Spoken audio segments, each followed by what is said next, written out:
Hi வணக்கம்.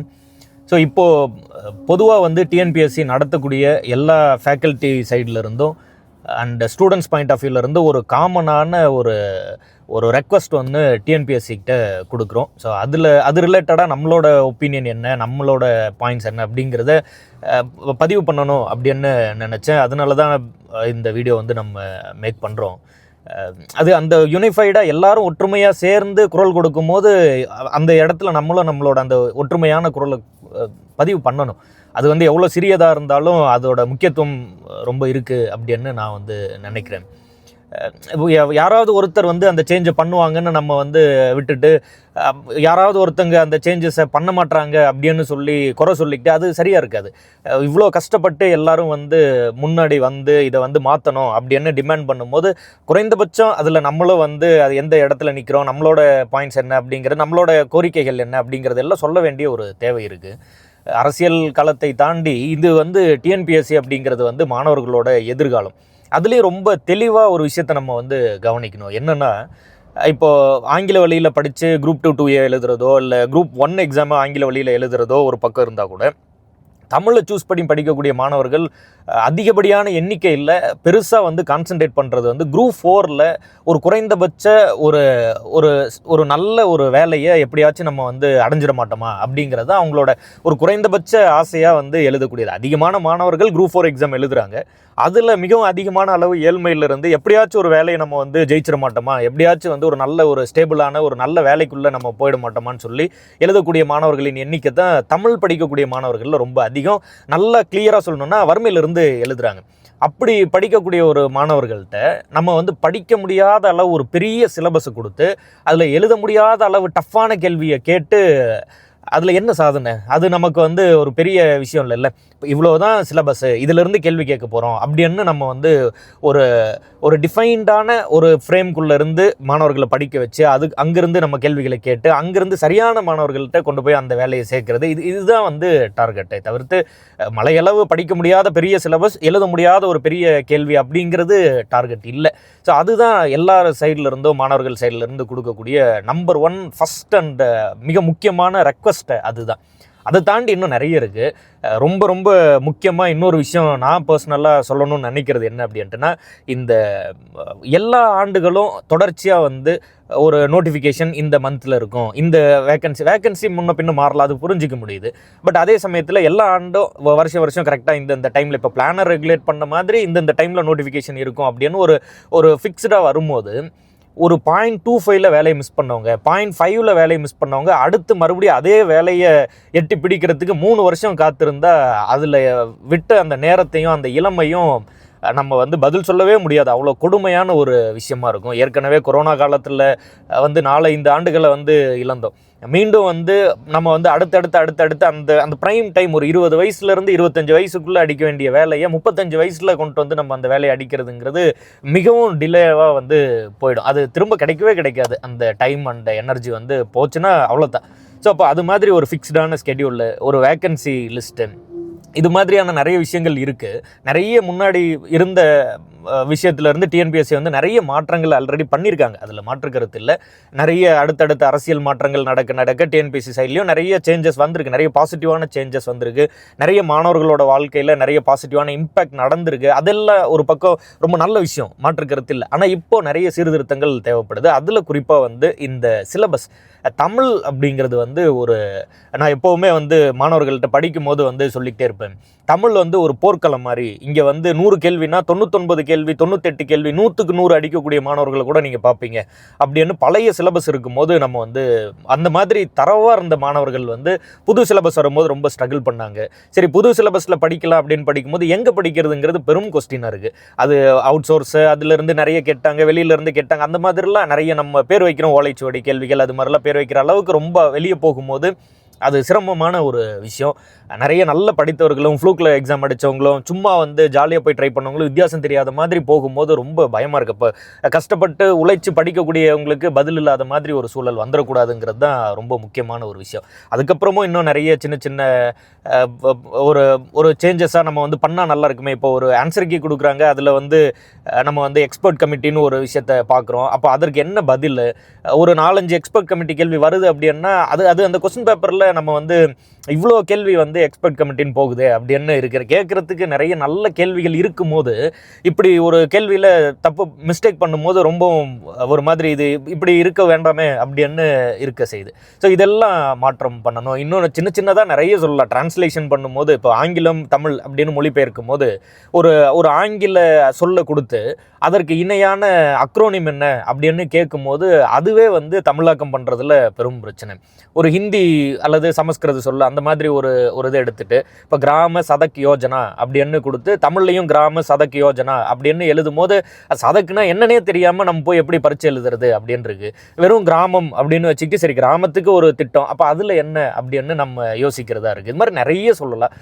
சின்ன சின்னதாக இருந்தால் கூட பெரிய பிரச்சனையாக இப்போ நம்ம பார்க்குறது என்ன அப்படின்னா தமிழ் சிலபஸில் வந்து ஒரு நிலையான இதுதான் சிலபஸ் அப்படிங்கிற மாதிரியான ஒரு முடிவை வந்து மாணவர்கள் சைடில் டீச்சர் சைடில் இருந்துமே எக்ஸ்பெக்ட் பண்ணுறோம். ரொம்ப ரொம்ப ஒரு அவசியமான தேவையான ஒரு விஷயமா இருக்குது. எங்கே படிக்கிறதுனே தெரியாமல் கண்ணை கட்டி காட்டில் விட்ட மாதிரி எதையாவது நடத்துறதுக்கே நமக்கு வந்து சிரமமாக இருக்குது. நீங்கள் வந்து ஒரு 10,000 சொற்களை எடுத்து வச்சுக்கிட்டு இதையெல்லாம் வாசித்து காட்டுறதுக்கே சிரமமாக இருக்குன்னா அதை படித்து நினைவில் வச்சு பரீட்சையில் எழுதி வேலையை வாங்கி யோசித்து பார்க்கவே கடினமாக இருக்கக்கூடிய ஒரு விஷயமா இருக்குது. நம்பர் 1 ஃபஸ்ட்டு மேஜராக எல்லாரும் எக்ஸ்பெக்ட் பண்ணுறது அதுதான். ஒன்று, இந்த சிலபஸில் அவுட் சோர்ஸ் போகாது அப்படின்னு ஒரு ஷியோரிட்டி ஒன்று எக்ஸ்பெக்ட் பண்ணுறோம். இல்லையா அதற்கு ப்ராப்பரான ஒரு தீர்வு என்ன அதை பற்றி விவாதித்து நீங்கள் நார்மலாக ரொம்ப சாதாரணமாக இன்றைக்கி இன்டர்நெட் தாறுமாறாக வளர்ந்து போயிடுச்சு. மாணவர்கள்ட்ட ஒரு ஒப்பீனியன் கேட்டாலே என்ன நினைக்கிறாங்க அப்படிங்கிறத தெரிஞ்சுக்கலாம். ஒரு வெப்சைட் ஒன்று கவர்மெண்ட் ஒன்று கிரியேட் பண்ணி போட்டு இதில் வந்து ஒரு ஒப்பீனியன் சொல்லுங்கள், இல்லை ஒரு வாட்ஸ்அப் நம்பர் கொடுத்து இதில் ஒப்பீனியன் சொல்லுங்கள், இல்லை குறைந்தபட்சம் ஒரு மெயில் ஐடியாவது கொடுத்து இதில் மாணவர்கள் வந்து என்ன மாதிரியான சீர்திருத்தத்தை எக்ஸ்பெக்ட் பண்ணுறீங்க அப்படின்னு ஒரு ஒப்பீனியன் கேட்டால் மாணவர்கள் கடலாட்ட வந்து இதில் என்னென்ன தேவை என்னென்ன இருக்குது இல்லைங்கிறத கம்ப்ளீட்டாக வந்து அவங்களோட கருத்துக்களை சொல்லிட போகிறாங்க. அதை வச்சு மாற்றம் வந்து பண்ணிடலாம். அது ரொம்ப எக்ஸ்பெக்டடாக இருக்குது. இப்போ இன்னும் மெயின்ஸ் மாதிரியான ஒரு தேர்வு வரும்போது மெயின்ஸில் வந்து ஆங்கில வழியில் எழுதுனா சுலபமாக மார்க் கிடைக்குது, தமிழில் எழுதுனா தமிழ் கரெக்ஷன் பண்ணுறதுக்கான ஃபேக்கல்ட்டிக்கான இஷ்யூ இருக்குது. அது மாதிரிலாம் நிறைய இருக்குது. இன்னும் அந்த சைடில் வந்து பெரிய சீர்திருத்தம் தேவைப்படுது. கடைசியாக குரூப் 1 தமிழ் வழியில் எழுதி மாநிலத்தில் முதலிடம் வந்த மாணவர் வந்து ரொம்ப கம்மியாக இருக்காங்க. அட்லீஸ்ட் ஒருத்தர் 2 பேர் அந்த மாதிரி வந்தால் கூட இதாக இருக்கும். அதில் எண்ணிக்கை பார்க்கும்போது இன்னும் வந்து தமிழில் மெயின்ஸ் எழுதுறதுக்கான அந்த பாசிபிலிட்டி ரொம்ப குறைஞ்சிக்கிட்டே போகுது. எழுதலாங்கிற ஒரு ஆப்ஷன் இருந்தால் கூட எழுதி முடிக்க முடியாது. தமிழில் எழுதுறதுக்குன்னு ஒரு ஜஸ்டிஃபிகேஷன் வேணும்ல, அதெல்லாம் வந்து ரொம்ப தேவைப்படுது. இது மாதிரி நிறைய கோரிக்கைகள் இருக்குது.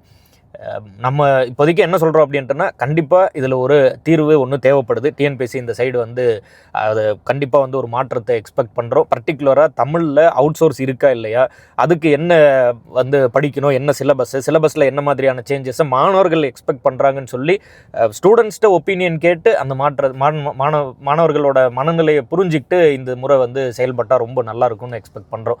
ஸோ ஃபஸ்ட்டு அதுதான் வந்து ரொம்ப ரொம்ப முக்கியமான எக்ஸ்பெக்டேஷன். அதுக்கப்புறம் மற்றது எல்லாமே இப்போ நேரத்திற்கு அந்த ஆனுவல் பிளானரில் சொல்லியிருக்கபடி நோட்டிஃபிகேஷன் வர்றது, வேகன்சி அதிகப்படுத்துறது, இது மாதிரி நிறைய கோரிக்கைகள் இருந்துகிட்டே இருக்குது. அதை விட முக்கியமாக இதுக்கு வந்து கான்சன்ட்ரேட் பண்ணணும். அதுதான் வந்து first and foremost request. And இன்னும் நிறைய இருக்கத்தான் செய்து. இந்த வீடியோவோட கமெண்ட்லேயே நம்மளோட மாணவர்கள் வந்து டிஎன்பிஎஸ்சி சைடில் என்னென்னலாம் நம்ம வந்து எக்ஸ்பெக்ட் பண்ணுறோம் அப்படிங்கிறத பதிவு பண்ணுங்கள். நம்ம எங்கேயோ ஒரு இடத்துல இப்போ டிஎன்பிஎஸ்சி இதை வந்து கவனிக்க போகிறாங்களா இல்லையா அப்படின்னு யோசிக்காதீங்க. நம்மளோட நம்ம கேட்க வேண்டியதை, நம்ம சொல்ல வேண்டியதை, நம்மளோட கருத்தை வந்து சொல்லிடணும். அதுக்கப்புறம் அது வந்து டிஎன்பிஎஸ்சி செவிக்கு போய் சேரும். நிச்சயமாக அது வந்து சேரும். அது அவங்களா வந்து நம்ம சொல்லாமலே மாற்றம் பண்ணுவாங்க அப்படின்னு சொல்லி எக்ஸ்பெக்ட் பண்ணிக்கிட்டு அந்த அமைதியாக இருந்து இது பண்ணிடக்கூடாது. எனக்கு இது ரிலேட்டடாக ஒரு கதை ஒன்று ஞாபகம் உண்டு எப்போதுமே. அதாவது எப்போ நான் சொல்கிறது உண்டு, மூட நம்பிக்கைங்கிறது வேறு, அது தப்பு. அதே சமயத்தில் நம்பிக்கை, அது கடவுள் மேலே, ஏதாவது ஒரு கடவுள் மேலே நம்பிக்கை இருக்கிறது நல்ல விஷயம் அப்படின்னு சொல்கிறது உண்டு. அது மாதிரி ஒரு கதை ஒன்று எனக்கு எப்போவும் ஞாபகம் இருக்கும். என்னென்னா, நான் அடிக்கடி அதை ரீகால் பண்ணிக்கிட்டே இருப்பேன். ரீகால் இந்த சென்ஸ் தோணிக்கிட்டே இருக்க மாதிரி இருக்கும். என்ன சொல்ல வரேன்னா, மகாபாரத அந்த ஒரு சீரியஸ் ஒன்று போகும் விஜய் டிவியில், நீங்கள் பார்த்துருக்கலாம் இல்லையா, ரொம்ப நல்லா இருக்கும், ஒரு மாதிரி சூப்பராக எடுத்துருந்துருப்பாங்க. அதில் ஒரு பாயிண்டில் வந்து பீஷ்மர்னு ஒருத்தர் இருப்பார், ரொம்ப சக்தி படைச்சவர் மாதிரி காட்சிப்படுத்தியிருப்பாங்க இல்லையா. அவர் வந்து கடைசியாக வந்து அவரை கொல்ல வேண்டிய ஒரு சூழல், ஏன்னா அவர் ஆப்போசிட் அணியில் இருக்கார், அவர் கொல்ல வேண்டிய ஒரு சூழல்.